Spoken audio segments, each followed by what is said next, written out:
So today's class is on Jane Eyre. ওকে, আজকে তোমাদের ক্লাসটা হবে জেন আয়ারের উপরে, এবং এখানে আমি জেন আয়ার থেকে এ টু জেড ডিটেল ডিসকাশন আমি নিয়ে এসেছি। ওকে, দেখো তোমাদের ফোর্থ সেমিস্টারে কল্যাণ ইউনিভার্সিটির আন্ডারে জেন আয়ার থেকে তোমাদের যে ইংলিশ নভেল পেপারে যে টেক্সটটা রয়েছে that is Jane Iyer. But remember, এই জেন আয়ারটা আমি অলরেডি তোমাদের ব্যাচে পুরো গল্পটা পড়িয়েছি। ওকে, এবং আজকে আমি যেটা করব, অ্যান্ড্রু স্যান্ডার্সের বইয়ে থেকে ডিটেল অ্যানালিসিস তোমাদের কিন্তু আমি করাবো। অ্যান্ড্রু স্যান্ডার্সের বই থেকে ডিটেল অ্যানালিসিস কিন্তু তোমাদের আমি করাবো। ওকে, তো চলো প্রথমত দেখো, we have already known the story in the last class. আমরা পুরো গল্পটা অলরেডি জানি যে জেন আয়ার সম্পর্কে। একজন মেয়ে যে সাফার করেছে সারাটা জীবন, এবং তার চ্যালেঞ্জ সোসাইটির বিরুদ্ধে সেটা আমরা দেখছি, এবং তার একজন ইন্ডিপেন্ডেন্ট ওম্যান হওয়া সেটাও আমরা দেখেছি। দেখো প্রথমত খুব ভালো করে দেখবে। ওকে, দেখো প্রথমত তোমাদের অ্যান্ড্রু স্যান্ডার্সের বই যেভাবে রয়েছে ব্রন্টি সিস্টার্সদের ঘিরে রয়েছে। প্রথমত এই তিনজন বোনকে ব্রন্টি সিস্টার্স বলা হয়। কাকে কাকে মনে রাখবে? Charlotte Brontë, Emily Bronte and Anne Brontë, এই তিনজন বোনকে। ওকে, খুব ইম্পর্টেন্ট জায়গা মনে রাখবে। ব্রন্টি সিস্টার্স কাদেরকে বলা হয়? তিনজন বোনকে, Charlotte Bronte, Emily Bronte and Anne Brontë.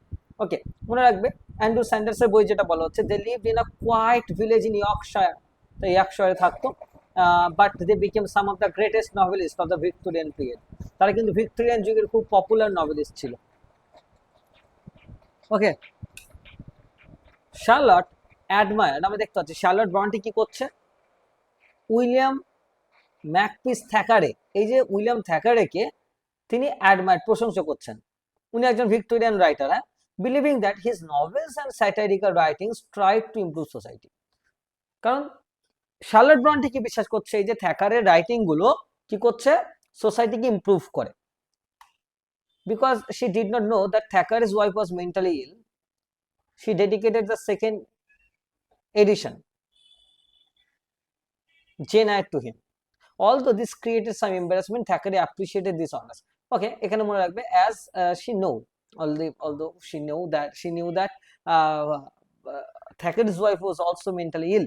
আমরা দেখতে পাই এই গল্পে যে মিস্টার রচেস্টারের ওয়াইফ রয়েছে, she is also mentally ill. Okay, she is also mentally ill. So the Bronte sisters lived a secluded life, yet they were highly educated. দেখো তাদের life নিয়ে বলছে, তারা কেমন ছিল। ওকে, তাদের লাইফ নিয়ে বলছে, এগুলো তোমরা নিজের একটু দেখে নেবে। ওকে, মনে রাখবে তারা ছোটবেলাতে তারা ইমাজিনারি কিংডম ক্রিয়েট করেছিল অ্যাংগ্রিয়া অ্যান্ড গন্ডাল নামে। Okay, where they wrote adventurous stories influenced by gothic romance and political events. So তারা যখন ছোট ছিল, তারা অ্যাংগ্রিয়া এবং গন্ডাল এই দুটো জায়গা নামে তারা কিংডম তৈরি করেছিল। ওকে, ইমাজিনারি কিংডম। ওকে, মনে রাখবে এটা। দেন আমি আসছি Charlotte Bronte and the professor. Charlotte ব্রন্টির প্রথম সিরিয়াস নভেল হচ্ছে দ্য প্রফেসর, পরীক্ষা আসার মতো কোয়েশ্চেন, যেটা 1846 সালে লেখা হয়েছিল। ওকে, সো অবভিয়াসলি তোমরা এটা মাথায় রাখবে, what was the first serious novel of Charlotte Brontë? উত্তর হবে দ্য প্রফেসর। আমি পুরো ক্লাসে রেডি করিয়ে দেবো, তোমরা শুধু ঠিকঠাক করে দেখতে থাকো। ওকে, তারপরে she later explained that after she returned from school in Brussels, where she had studied and worked as a teacher, she later explained that this was not really her first attempt. এখানে কার actually তিনজন বোনের biography নিয়ে বলা হচ্ছে, Andrew স্যান্ডার্সের বই, তারা কি কি লিখেছে সবকিছু নিয়ে। ওকে, so she later explained that this was not really her first attempt. তোমরা জানো কল্যাণ ইউনিভার্সিটিতে অ্যান্ড্রু স্যান্ডার্স থেকে কিন্তু এসিকিউ কোয়েশ্চেন তৈরি হবে। ওকে, তো সেভাবে কিন্তু তোমাদের দেখতে হবে, একদম এক্সাম বেস্ট, এর বাইরে কিছু আসবে না পরীক্ষাতে, ঠিক আছে? এটা মাথায় রাখবে।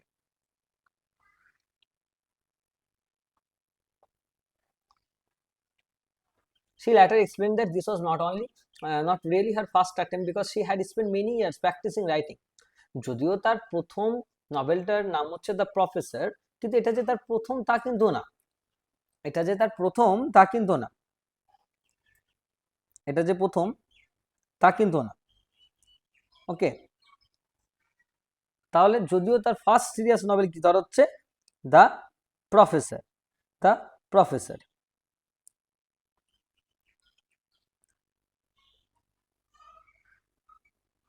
তো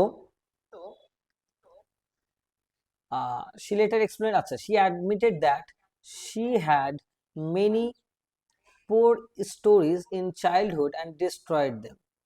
this early efforts helped her become a better novelist, মানে ছোটবেলা থেকে লেখাটা প্র্যাকটিস করতো উনি। ওকে, শার্লট ব্রন্টি। সো মনে রাখবে, Charlotte wanted to move away from decorative and complicated writing towards a simple, natural and realistic style. উনি লেখাটা মেনলি ডেকোরেটিভ এবং কমপ্লিকেটেড ওয়েতে লিখতে চাইতেন না, রাদার একটা রিয়ালিস্টিক স্টাইল এবং সিম্পল বা ন্যাচারাল ওয়েতে লিখতে চাইতেন। ওকে, দ্য প্রফেসর, এই গল্পটা সেট করতে হচ্ছে ব্রুসেলস নামক একটা জায়গাতে। ওকে, এটা মনে রাখবে। The novel was rejected by 6 publishers because they believed it was too quiet and not exciting enough to sell. এই নভেলটা 6 বার রিজেক্ট করা হয়েছিল। Charlotte quickly completed the nearly finished manuscript of Jane Eyre. আচ্ছা, however the publisher recognized Charlotte's talent and invited her to send another novel. তাকে আরেকটা novel পাঠাতে বলা হয়। Charlotte quickly completed the nearly finished manuscript of Jane Eyre within 3 weeks. সুতরাং সে gen আয়ারটা লিখে 3 সপ্তাহের মধ্যে কিন্তু দ্য পাবলিশার অ্যাকসেপ্টেড ইট, পাবলিশাররা এটাকে অ্যাকসেপ্ট করে, and it was published in October 1847। এটা কবে কবে পাবলিশড হয় জেন আয়ার? অক্টোবর 1847 এ। The professor itself was published only after Charlotte's death in 1857। কিন্তু প্রফেসরটা কবে পাবলিশ হয়? 1857। তাহলে কি কি দেখলাম এখানে? এমসিকিউ, মানে কোয়েশ্চেন আসার মতো SCQ. What was the first serious novel of Charlotte? The professor. কত সালে? 1846 সালে লেখা হয়েছে, কিন্তু পাবলিশ হয়েছিল তার মৃত্যুর পরে 1857 সালে। আচ্ছা, জেন আয়ার পাবলিশ হয়েছিল 1847 সালে। এবার দেখো, তারপরে অ্যান্ড্রু স্যান্ডার্স যেটা বলছে importance of gen Iyer. Gen আয়ার সম্পর্কে অনেক কথা উনি বলবেন। এবার কি বলছেন? when Jane Eyre was published, it surprised everyone. It appeared under the pen name of Currer Bell. উনি কোন পেন নেম, একটা ছদ্মবেশে লিখেছিলেন, তার নিজের নাম দেননি, কারার বেল। এটা মোস্ট ইম্পর্টেন্ট কোয়েশ্চেন। আগের বার কোয়েশ্চেনটা এসেছিল প্রবাবলি, দেখবে। ওকে, সো যে কি দেখতে পাচ্ছি আমরা, যে what was the pseudonym of Charlotte Brontë? It is কারার বেল। ওকে, চলো কমেন্টে করো, কমেন্টে লেখো শার্লট ব্রন্টির যে পেন নেম কি ছিল। So readers did not no whether the author was a man or a woman. এবার দেখো, অথর তো জানতো না যে এটা, author, the readers did not know that it was a woman, the writer was a woman. কেন? সেটার পিছনে কারণ রয়েছে। একজন মেয়েকে কেন একটা ছেলের নাম ধরে লিখতে হচ্ছে সেটা বুঝতে হবে, কিন্তু তার পিছনে জেন্ডার স্টিরিওটাইপ, জেন্ডার এক্সপ্লয়টেশন রয়েছে তার মানে। So although the novel is often called a love story, এই নভেলটাকে অনেক সময় লাভ স্টোরি হিসেবে দেখা হয়, it is really a story about independence. কিন্তু এই গল্পটা একটা ইন্ডিপেন্ডেন্স হওয়ার গল্প, dignity and self respect of a woman. This story is not only a love story, rather it is actually a story of a independence of a woman. This story actually challenges the moral value, the patriarchal value systems of the society. Jane believes that love should never destroy a person's freedom or moral values. Love কখন একটা পার্সনের ফ্রিডমকে নষ্ট করতে পারবে না। Okay, so the notion of independence is always being represented in the text, আমরা সেটাও জানি। Next, the novel also praises self control and honesty. Jane refuses to follow her emotions when the conflict with her conscience. দেখো, Jane Eyre কি করতো, ও কিন্তু ইমোশনের থেকে তার কনসিয়েন্সকে বেশি অ্যাকসেপ্ট করতো। সেই জন্য কিন্তু ও বাড়ি থেকে চলে যাচ্ছে, তাই না? ওই হলটার থেকে বেরিয়ে যাচ্ছে। Through the character of Helen Barnes, তার ফ্রেন্ড ছিল Helen Barnes. Charlotte also presents Christian ideas such as patience, forgiveness and faith. এই সব নোশনস গুলো রাখছে তার ফ্রেন্ডের মধ্যে দিয়ে। However, the novel also shows powerful human emotions like anger, sorrow, loneliness and frustration. এই নভেলটা আরো কি দেখাচ্ছে? অ্যাঙ্গার, সরো, লোনলিনেস এন্ড ফ্রাস্ট্রেশন সবকিছুকে দেখাচ্ছে। যে never forgets the cruelty she suffered as an orphan. এবং জেন আয়ার একজন অরফ্যান হিসাবে তাকে কিভাবে সাফার করতে হয়েছে সে কখনো সেটা বলে না। ইভেন দো শি ফরগেটস মিসরিড, যার বাড়িতে সে থাকতো, জানো তো, she never accepts injustice as something normal. So one of novel's most famous ideas is Jane's belief that women deserve the same opportunities as men. মনে রাখবে, এই নভেলের সব থেকে একটা ইম্পর্টেন্ট জায়গা হচ্ছে মহিলারাও ছেলেদের মতো সমান সুযোগ পাবে। ওই জন্য দেখবে আমি সকালে তোমাদের গ্রুপে একটা পেজ পাঠিয়েছিলাম, সেখানে দেখবে লেখা ছিল লাইনটা যে women are supposed to be very calm generally, okay, but women feel just as men feel. They need exercise for their faculties and a feel for their efforts as much as their brothers do. They suffer from too rigid a restraint. তার মানে কি women are suppose to be very calm generally, মহিলাদের খুব শান্ত থাকতে বলা হয়, তাই না? But women feel just as just but women feel just as men feel. এই লাইনটা খুব ইম্পর্টেন্ট, যে women are suppose to be very calm generally but women feel just as men feel. মহিলারাও কিন্তু ছেলেদের মতো সেই ফিলিংটা রাখে। সুতরাং the women must be given the same notion of independence, but unfortunately it never happens. So Jane searches for a husband, এমন একজন হাজবেন্ডকে খুঁজছে who respects her intelligent and personality. একটা জিনিস দেখেছো, আমরা শার্লক হোমসের একটা গল্প পড়েছিলাম, স্ক্যান্ডেল ইন বোহেমিয়া। ওখানে আমরা দেখেছি হাউ এডগার অ্যালান কিভাবে, শার্লক হোমস কিভাবে দ্য লেডি ক্যারেক্টারের মধ্যে দিয়ে পুরো ভিক্টোরিয়ান সোসাইটিকে চ্যালেঞ্জ করছে। এই টেক্সটটা তো ভিক্টোরিয়ান যুগে লেখা, এবং সেই টাইমে কিন্তু মহিলাদের সেই সুযোগটা থাকতো না। So she refuses to become Rochester's mistress because it would be morally wrong even though she loves him deeply. কেন সে রচেস্টারের ওয়াইফ হতে চাইলো না? কারণ তার একজন অলরেডি ওয়াইফ রয়েছে রচেস্টারের, মিস্টার রচেস্টারের কিন্তু অলরেডি ওয়াইফ রয়েছে, সেটা কিন্তু আমরা জানি, তাই না? সুতরাং সেই কারণে ও যখন জানতে পারছে তার ওয়াইফ রয়েছে, সে কিন্তু তাকে আর বিয়েটা করছে না, তাই তো আমরা সেটা জানি। তাহলে কি দেখো, যেটা হ্যাঁ বলে রাখি, মিস্টার রচেস্টার ওয়াইফের নাম কি বলতো? Bertha Mason. ওকে।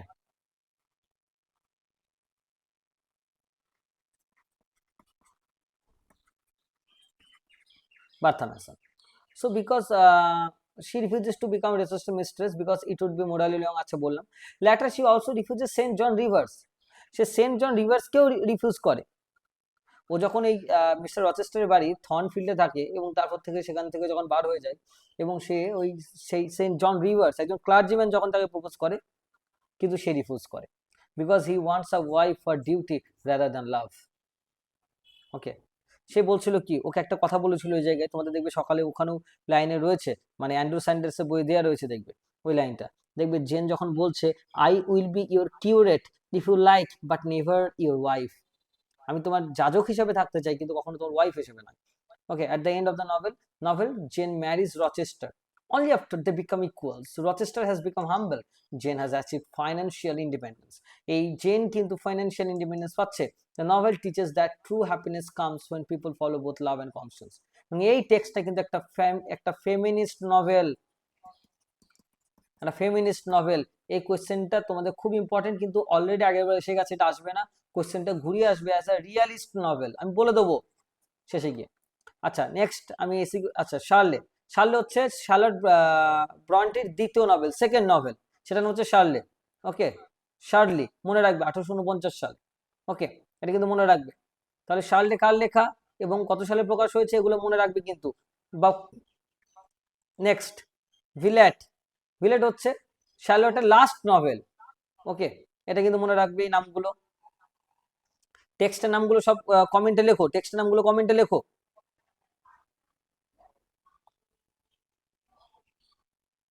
বসে থাকলে চলবে না ক্লাসে। এই বলো, বোঝা যাচ্ছে তো ঠিকঠাক করে? বলো। Very good.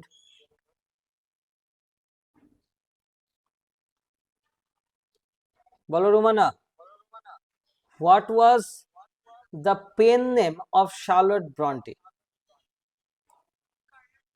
Very good.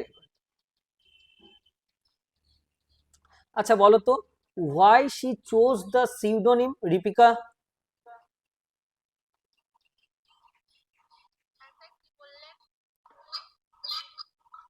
Why she chose the pseudonym instead of using her own name? তার নিজের নাম বাদ দিয়ে কেন একটা সিউডোনিম ছদ্মবেশ নিতে হচ্ছে?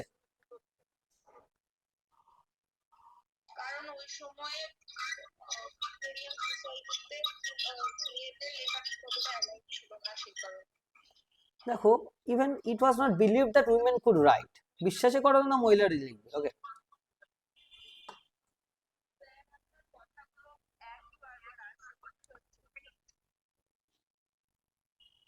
ওকে, ওকে।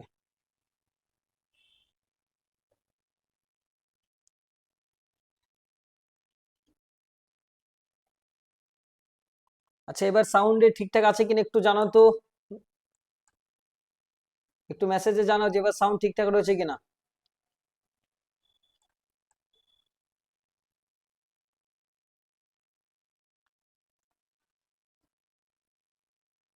ওকে ওকে ওকে ওকে ওকে। সো দেখো আমরা দেখতে পেলাম যে ভিলেট আর একটা অন্যতম তার লাস্ট নভেল। ওকে, এই নামগুলো মনে রাখবে। ওকে, সো ইটস হিরোইন লুসি স্নোই। এই লুসি স্নোই কোন গল্পের ক্যারেক্টার? পরীক্ষা আসার মতো কোয়েশ্চেন এটা। Lucy Snowe Villette by Charlotte Bronte. Okay, মনে রাখবে এটা।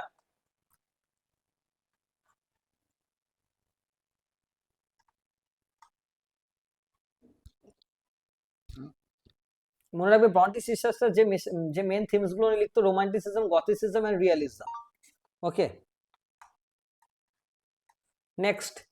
এবার আমরা অ্যান্ড্রু স্যান্ডার্সে আরো কিছু কথা রয়েছে। শার্লট ব্রন্টিটা তিনজন বোন, জানো তোমরা? শার্লট ব্রন্টি, অ্যান ব্রন্টি আর এমিলি ব্রন্টি।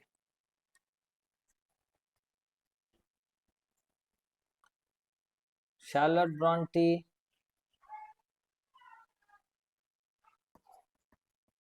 অ্যান ব্রন্টি আর এমিলি ব্রন্টি।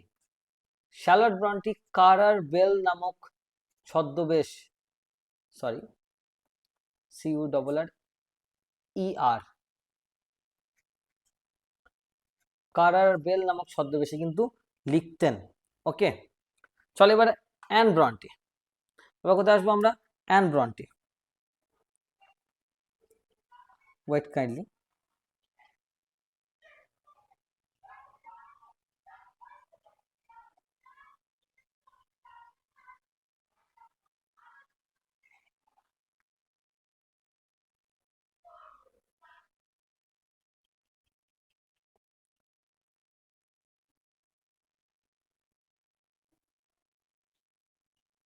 হ্যাঁ, নেক্সট যাবো অ্যান ব্রন্টি। দেখো Anne Bronte published Agnes Grey. Agnes Grey কার লেখা? অ্যান ব্রন্টি, শার্লট ব্রন্টির যে বোন অ্যান ব্রন্টি, তার লেখা একটা বইয়ের নাম হচ্ছে এবার অ্যাগনেস গ্রে ইন 1847।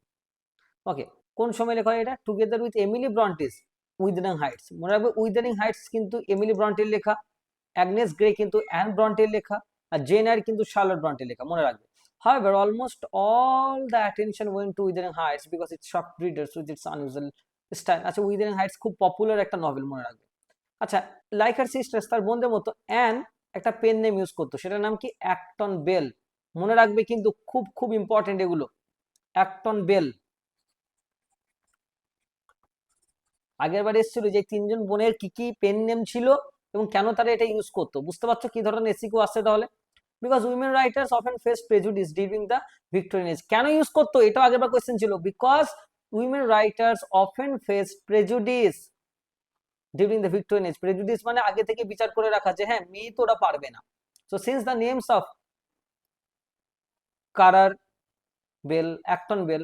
আচ্ছা, আর বলে রাখি, এটাও বলে দিই যে এমিলি ব্রন্টি যে নামটি ইউজ করতো সেটা হচ্ছে এলিস বেল। এটা একবার প্রত্যেকে মেসেজে এক্ষুনি লেখো এটা। এই তিনজনের কি কি পেন নেম ছিল? শার্লট ব্রন্টির কারার বেল, অ্যান ব্রন্টির অ্যাক্টন বেল, এমিলি ব্রন্টির এলিস বেল।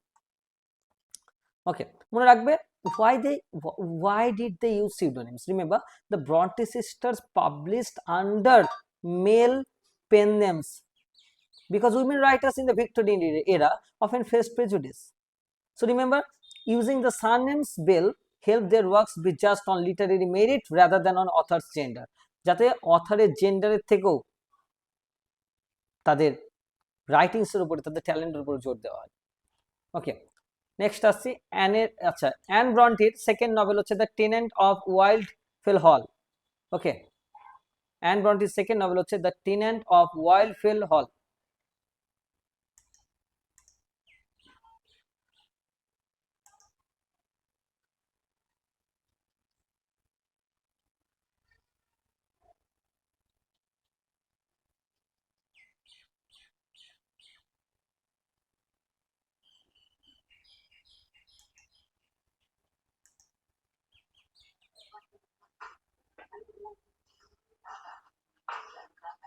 গৌরব মিউট করে রাখো কাইন্ডলি।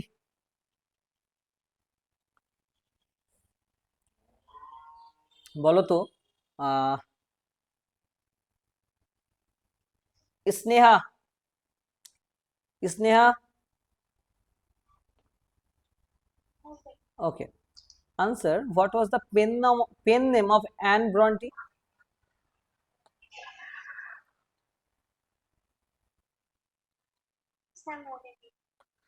তোমাদের প্রত্যেককে বলা হচ্ছে যখন যে মেসেজে সবাই লেখো, তোমরা কেন বসে রয়েছো?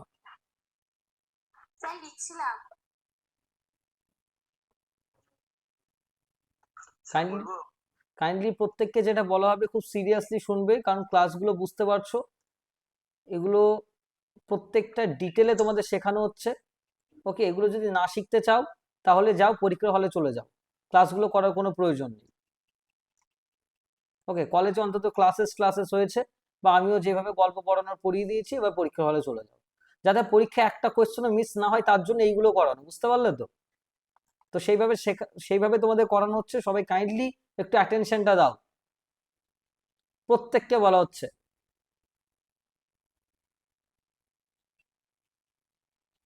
If you want to take me as a taken for granted, then kindly do not do the mistake. ওকে, যাদের যাদের ক্লাস করার পুরো ইচ্ছা রয়েছে, অ্যাটেনশন নিয়ে সবাই ক্লাস করবে, ওকে, তারাই কিন্তু ক্লাস করবে, প্রত্যেকে বলছি, নাহলে kindly take leave from the class. প্রত্যেককে বলা হচ্ছে, একজন দুজন না, প্রত্যেককে বলছে, এখানে যতজন রয়েছে। ওকে, খুব অ্যাটেন্টিভলি থাকবে, সঙ্গে সঙ্গে পড়ানোর পরে কোয়েশ্চেন করা হবে সবাইকে। So and second novel the tenant of the Wildfell Hall. So অ্যানের আমরা যে নভেল আরেকটা দেখেছি, আমরা দেখেছি অ্যাগনেস গ্রে দেখলাম। ওকে, অ্যান ব্রন্টির সম্পর্কে আমরা আরেকটা জিনিস দেখলাম যে অ্যাক্টন বেল। আচ্ছা, অ্যান ব্রন্টির নামটা অ্যাক্টন বেল মনে রাখবে কি করে? দুটোই এ দিয়ে শুরু হচ্ছে, হ্যাঁ। শার্লট ব্রন্টির নামটা মনে রাখবে কি করে? দুটোই সি দিয়ে শুরু হচ্ছে। এমিলি ব্রন্টির নামটা মনে রাখবে কি করে? সেটাও ই দিয়ে শুরু হচ্ছে। দেখতে পেয়েছো? তাহলে প্রথম অক্ষর কটা তাদের? প্রথম দেখো শার্লট ব্রন্টি, তাহলে সি দিয়ে শুরু হবে কারার বেল। অ্যান ব্রন্টি তাহলে কি হবে? এ দিয়ে শুরু হবে অ্যাক্টন বেল। এমিলি ব্রন্টি কি দিয়ে শুরু হবে? Ellis Bell. ওকে, চলো, the tenant of the Wildfell Hall কার লেখা? অ্যান ব্রন্টির। Okay, the story centers on Helen Graham. Okay, Helen Graham নামক একজন ওম্যানকে নিয়ে লেখা হচ্ছে এই টেক্সটটা। Okay, so a woman trapped in a miserable marriage with the cruel and alcoholic Arthur Huntingdon. Okay, unable to bear the violence and immoral behavior, Helen courageously leaves him to protect herself and her child. So হেলেনের সঙ্গে একজনের বিয়ে হয় যে already তাকে খুব miserable স্টেটে রাখে, আর্থারের সঙ্গে। তো ওই এই ভায়োলেন্সটাও সহ্য করতে না পেরে চলে আসে। The novel is told through the two narrators, making the story more interesting. Many Victorian readers were shocked by its realistic description of the alcoholism. Domestic ভায়োলেন্সের উপরে লেখা এই টেক্সটটা। ওকে, নেক্সট আমি যাব হচ্ছে এমিলি ব্রন্টি। তাহলে আমরা কাকে কাকে পেলাম? শার্লট ব্রন্টি কি পেয়েছি, অ্যান ব্রন্টি কি পেয়েছি, এমিলি ব্রন্টি কি পেয়েছি। Charlotte herself criticise Emily's Wuthering Heights, calling it rough, wild and rustic like the Yorkshire moors. So today, however, the novel is regarded as one of the greatest achievements in English literature. So মনে রাখবে যেটা, এই উইদারিং Heights কে লিখেছিল? Emily Brontë. The main narrators are, মনে রাখবে, পরীক্ষা আসতে পারে, who are the narrators of Wuthering Heights? Lockwood and Nellie Dean. Lockwood and Nellie Dean are the narrators of Wuthering Heights. এটা মেসেজে সবাই লেখো, এটা কমেন্টে লেখো, মেসেজে লেখো সবাই, লিখলে সঙ্গে সঙ্গে মনে থাকবে, না হলে মনে থাকবে না। The main narrators are Lockwood and Nellie Dean.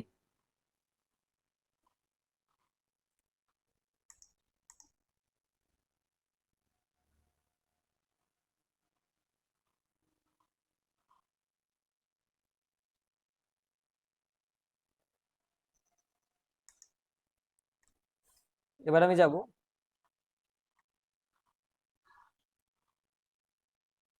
যে লকউড আর নিলি ডিন, এই ক্যারেক্টারটা খুব ভালো করে মনে রাখবে, কিন্তু এটা খুব important question. Who are the two narrators of Wuthering Heights, মনে রাখবে। এবার আমি ডিরেক্ট যাব হচ্ছে analysis of Jane Eyre from Andrew Sanders. Jane Eyre নিয়ে অনলি, অ্যান্ড্রু স্যান্ডার্সের পুরোটা, প্রথমে যা যা ছিল, তিন বোনকে নিয়ে, মানে শোনো, অ্যান্ড্রু স্যান্ডার্সের বই কি রয়েছে? প্রথমে ব্রন্টি সিস্টার্সকে নিয়ে রয়েছে পুরোটা, মানে তিন বোন কি কি লিখেছে এই সব নিয়ে। কিন্তু তোমাদের সিলেবাসে যেহেতু জেন এয়ার রয়েছে, তাই জেন আয়ার এর পোর্শনটুকু আমি এবার আলাদা করে অ্যানালাইসিস করে দিচ্ছি অ্যান্ড্রু স্যান্ডার্স থেকে। ওকে, মনে রাখবে Jane Eyre was an extraordinary novel. It was first published in 1847, মনে রাখবে এটা। Okay, it appear under the pen name of Currer Bell, মনে রাখবে কিন্তু। এবং শুধুমাত্র একটা লাভ স্টোরি ছিল না, ওকে, এটা একটা লাভ স্টোরির থেকেও অনেকটা বিয়ন্ডে ছিল, এটা একটা রিয়েলিস্টিক নভেল, একটা ফেমিনিস্ট নভেল এখানে, মনে রাখবে, যেটা আমি অলরেডি বলেছি। সেলফ কন্ট্রোল এবং মোরাল স্ট্রেন্থ কার মধ্যে ছিল? জেন আয়ারের মধ্যে ছিল। জেন ডিপলি লাভস রচেস্টার, কিন্তু সে যখন জানতে পারে তার অলরেডি একটা ওয়াইফ রয়েছে, সে কিন্তু তাকে ছেড়ে চলে আসে, বিকজ ইট ইজ ইমোরাল, তাই না? আচ্ছা, হেলেন বার্নস তার ফ্রেন্ড, যাকে দিয়েছে Christian values, the character of Helen Burns has a great influence on Jane. Helen কি কি শেখায়? Patience, forgiveness, Christian faith, individual humanity, এই সব কিছু। ওকে, দেন আর পাচ্ছি Jane's childhood suffering. Jane Eyre ছোটবেলাতে কি কি সাফার করেছে? সে একজন অরফ্যান ছিল, জানো তো। তার আন্টির বাড়িতে বড় হচ্ছে, মিসেস রিডের বাড়িতে, তাই না? She is unloved, insulted, humiliated, unfairly punished, আমরা জানি। Even when Jane forgives Miss Reed, she never completely forgets the injustice she suffered. আচ্ছা, মনে রাখবে এইখানটা খুব ইম্পর্টেন্ট। জেন আয়ার সম্পর্কে অ্যান্ড্রু স্যান্ডার্স বই বলা হচ্ছে যে this text is a protest against women's oppression, women feel just as men. Line তুলে কোয়েশ্চেন দেবে, বলে দিলাম এখানটায় তোমাদের। কোয়েশ্চেন যেভাবে দেবে লাইন তুলে দিতে পারে, এই লাইনটাতে বলবে এক্সপ্লেইন দ্য লাইন, এই কোয়েশ্চেনটা যদি আসে same to same realist novel আনসারটা হবে। ওকে, সেজন্য আমি অর দিয়ে দিয়েছি কোয়েশ্চেনটা তোমাদের। Charlotte Bronte argues that women possess the same intelligence, emotions and ambition as men. Women also need education, meaningful work, freedom, opportunity, সব কিছু। Jen never stops growing. আচ্ছা, Jen never stagnates, সে কখনো থেমে থাকে না। একজন মহিলা হিসেবে কখনো প্যাসিভ হিসেবে থাকে না, সে সব সময় কি করে? সে continuously searching for freedom, self respect, love, independence, personal happiness, এগুলোকে সে সবসময় খুঁজছে। এবং জেনের আইডিয়াল পার্টনারটা কি? Jane does not simply want a husband, she wants someone who respects her intelligent, values her opinions, accepts her equality. নাহলে তাকেও তো সেই প্যাট্রিয়ার্কাল সোসাইটির আন্ডারে থাকতে হবে তাকে। তাই সে, মনে রাখবে, মিস্টার রচেস্টার সে একজন পারফেক্ট ক্যারেক্টার, যে তার ওয়াইফের এবিলিটি গুলোকে বোঝে। ওকে, এটা মনে রাখবে। Jane rejects Rochester when Jane learns that Rochester already has a wife, Bertha Mason, she immediately leaves Thornfield Hall. এই যে অ্যাকচুয়ালি রচেস্টারের বাড়িতে দেখাশোনার কাজটা কে করে? জেন আয়ার। এবার রচেস্টার অলরেডি জেন আয়ারের প্রেমে পড়ে, কিন্তু যখন এই জেন আয়ার জানতে পারে যে রচেস্টারের অলরেডি একটা ওয়াইফ রয়েছে, বার্থা ম্যাসন, সেই বাড়ি ছেড়ে চলে যায়। বাড়িটার নাম হচ্ছে থর্নফিল্ড হল। জানো পরে এই পুরো বাড়িটায় কি করে বার্থা ম্যাসন নিচে আগুন লাগিয়ে মারা যায়, অলরেডি জানো। সো মনে রাখবে, although she loves Rochester deeply, she follows her conscience. This decision is called intolerable duty. এই ডিসিশনটাকে বলা হচ্ছে ইনটলারেবল। দেখো, নিজের প্রিয় মানুষকে ছাড়তে হচ্ছে কারণ মোরালিটির জন্য। মনের ভেতরে সেই সততা রয়েছে কিন্তু জেন আয়ারের। Jane reject Saint John Rivers, হ্যাঁ। আবার later Saint John Rivers asks Jane to marry him and accompany him to India as a missionary. পরবর্তীকালে জেন রিভার তাকে কি বলে? যে তাকে বিয়ে করার জন্য এবং ইন্ডিয়াতে যাবে অ্যাজ আ মিশনারি হিসাবে। এখানে বুঝতে পারছো পোস্ট কলোনিয়াল থিম আছে, মানে কলোনিয়াল নোশনটা রয়েছে। কেন তারা মিশনারি ইন্ডিয়াতে আসবে? জানো তো অলরেডি, থিংস ফল অ্যাপার্ট পড়েছো। টু কলোনাইজ দ্য কান্ট্রি, জানো। Jane admires his goodness but realises that he does not truly love her. সে একটা কথা বলে, I will be your curate but never your wife. আমি তোমার যাজক হয়ে থাকবো, কিন্তু কখনো তোমার ওয়াইফ হয়ে নয়। She chooses honesty over social respectability, বুঝতে পারছো? So at the end of the novel Jane returns to Rochester, সে রচেস্টারের কাছে ফিরে যায়। By this time Rochester has changed completely after losing his eyesight. সে অন্ধ হয়ে যায়, জানো তো তোমরা। অ্যান্ড সাফারিং গ্রেট হার্ডশিপ, আমি লাস্ট ক্লাসে বলেছি যখন ব্যাচে পড়িয়েছি এটা। He has become humble. Jane is now financially independent because she has inherited মানি। জানো, তার ফ্যামিলি থেকে সে অলরেডি ইনহেরিট করছে মানি। ওকে, $5,000 যেটা। So their marriage is therefore based on equality rather than dependence. This makes their reunion morally satisfying. Okay, এবং the novel ends not only with Jane's happiness but also with St. John's life as a missionary in India.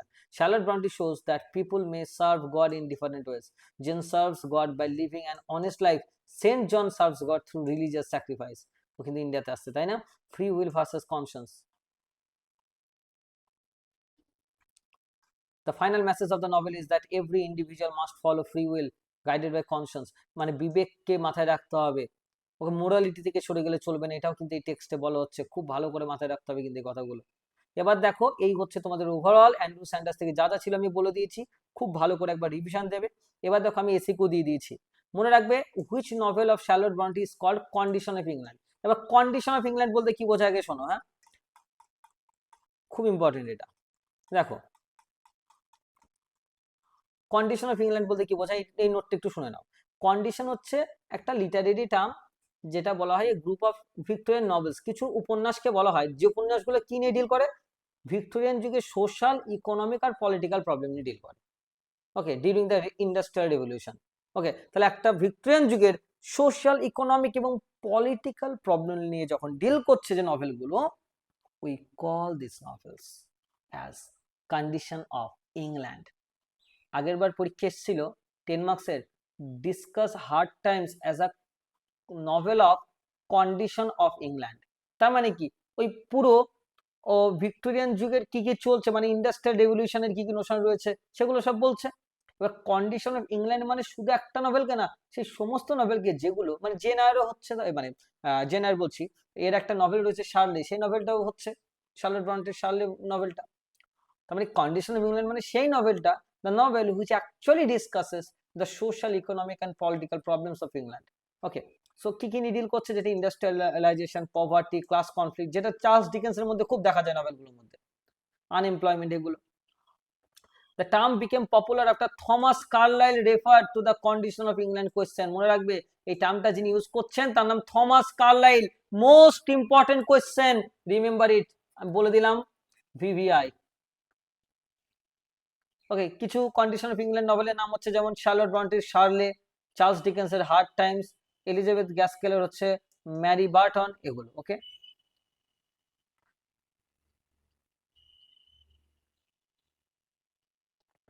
কেন Charlotte ব্রন্টির একটা novel রয়েছে Shirley, এটাকে কেন condition of England novel বলা হয়? কারণ এখানে ইন্ডাস্ট্রিয়াল আনরেস্ট, ফ্যাক্টরি ওনার্সদের কথা বলা হচ্ছে এই প্রবলেমগুলোর জন্য। ওকে, আচ্ছা এবার দেখবো তাহলে এসিকিউ গুলো কি কি দিয়েছি, একদম এক্সামে আসার মতো কোয়েশ্চেন তোমাদের দেওয়া আছে এখানে। Which novel of Charlotte Bronte is called a condition of England, কি হবে তাহলে বলো,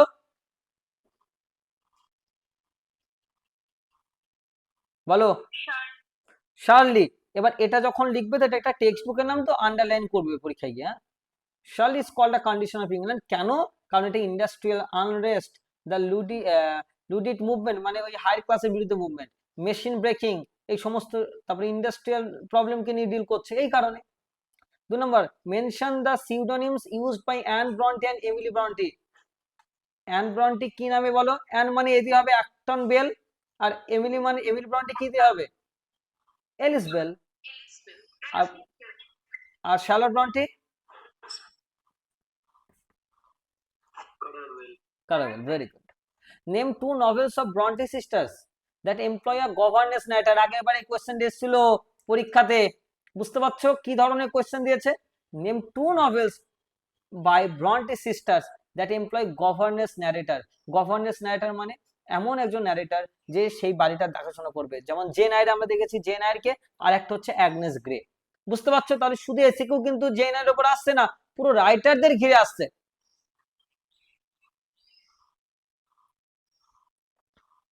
বুঝতে পারলে? পুরো রাইটারদের ঘিরে আসছে, তার মানে এসিকিউ এর প্যাটার্ন বুঝতে হবে কিন্তু কল্যাণ ইউনিভার্সিটির, নাহলে অ্যান্ড্রু স্যান্ডার্স এসিকিউ করতে পারবে না। তো যেভাবে দিয়েছি সেভাবে পড়ে যাও, একটা কোয়েশ্চেনও কিন্তু তোমাদের মিস যাওয়ার কথা নয়। কারারবেল কে ছিল? শার্লট ব্রন্টের সিউডোনিম ছিল এটা। She use this gender neutral pen name to avoid discrimination against women, মহিলাদের বিরুদ্ধে যেন কোনো ডিসক্রিমিনেশন, ভেদাভেদ না হয় সেই কারণে। হু ওয়াজ এলিস বেল? এমিলি ব্রন্টির নাম, এবং কি জন্য সে ব্যবহার করতো সেটা লিখবে। অ্যাক্টন বেল কে ছিল? এভাবেও আসতে পারে কোয়েশ্চেন। অ্যান ব্রন্টের আরেকটা নাম। আচ্ছা, why did Bronte sisters use pseudonyms? খুব ইম্পর্টেন্ট, কেন সিউডোনিম ব্যবহার করতো? কারণ এই উইমেন ডিসক্রিমিনেশন থেকে বার হওয়ার জন্য। Why was the professor rejected? কেন পাবলিশাররা প্রফেসরকে রিজেক্ট করেছিল? দ্য প্রফেসর এই নভেলটা শার্লট ব্রন্টিস প্রথম নভেল, তাই না? কারণ এটা খুব কোয়াইট এবং কালারলেস টু অ্যাট্রাক্ট রিডার্স, এটা রিডারদের অ্যাট্রাক্ট করতে পারবে না, এটাই পাবলিশাররা ভেবেছিল।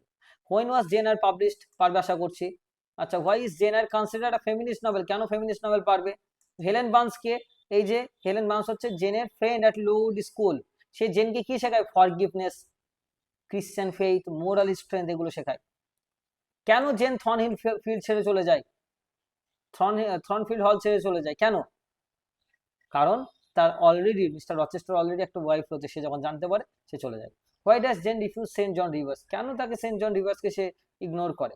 কারণ Jane refuses Saint John Rivers because he offers duty without love. She believes marriage should be based on লাভ।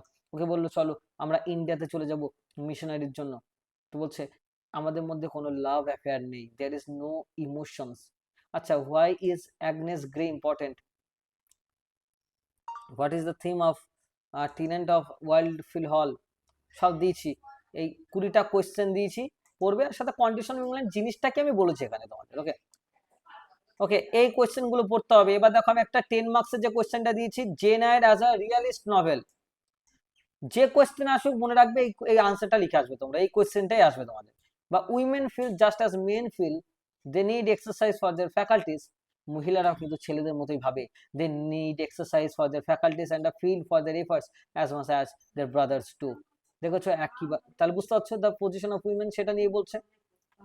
এই আনসারটা খুব ইজি আনসার রয়েছে, আমি দুটো কোটেশন দিয়েছি, দেখবে আনসারে পড়বে, একদম ইজিলি ক্লিয়ার হয়ে যাবে। ওকে, সো উইমেন্স ইন্ডিপেন্ডেন্স নিয়ে কিন্তু মেনলি বলা হচ্ছে। ওকে, আশা করছি পুরো ক্লিয়ার হয়েছে, খুব ভালো করে এটা পড়বে। তাছাড়া 10 মার্কসের জন্য মিস্টার রচেস্টারটা এক দুবার পড়ে রাখবে। ওকে, এটা খুব ইম্পর্টেন্ট। ওকে, আমি এখানে দিয়ে রাখলাম।